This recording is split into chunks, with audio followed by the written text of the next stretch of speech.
જય શ્રી કૃષ્ણ। આ વિડીયોમાં આપણે ભગવાન શ્રી કૃષ્ણની 16,108 રાણીઓ વિશે જાણશું।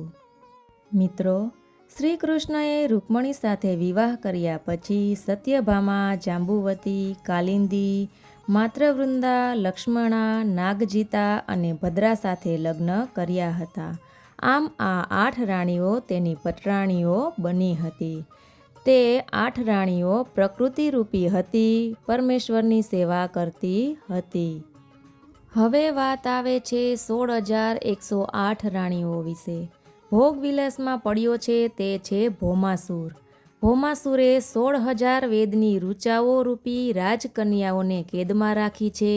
તે ઋચાઓમાં ઈશ્વરના સ્વરૂપનું વર્ણન છે। ભગવાને ભૌમાસુરનો વધ કરી 16,000 રાજકન્યાઓને છોડાવી, પણ તેમની સાથે વિવાહ કરવા માટે કોઈ તૈયાર નહોતું। એટલે તેઓ શ્રી કૃષ્ણના શરણે ગઈ તેમના ચરણોમાં પડીને શ્રી કૃષ્ણને વિનંતી કરવા લાગી કે અમારી સાથે વિવાહ કોણ કરશે। ત્યારે ભગવાન શ્રી કૃષ્ણએ તે 16,108 રાણીઓનો સ્વીકાર કર્યો અને તેમની સાથે વિવાહ કર્યા।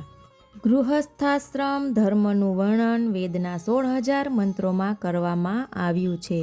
તેથી તેણે શ્રી કૃષ્ણની 16,000 રાણીઓ બતાવવામાં આવે છે।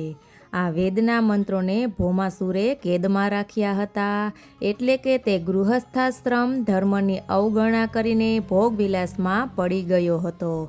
શરીર સાથે રમવામાં જે સુખ માને છે તે ભૌમાસુર જાણતો નથી કે વેદનું તાત્પર્ય ત્યાગમાં છે, ભાગમાં નહીં।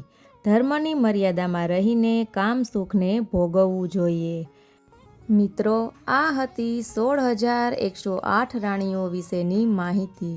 વિડીયોને શેર અવશ્ય કરજો અને ચેનલને સબસ્ક્રાઈબ જરૂર કરજો, જેથી આવનારા વિડીયોની અપડેટ આપ સુધી પહોંચી શકે। ધન્યવાદ।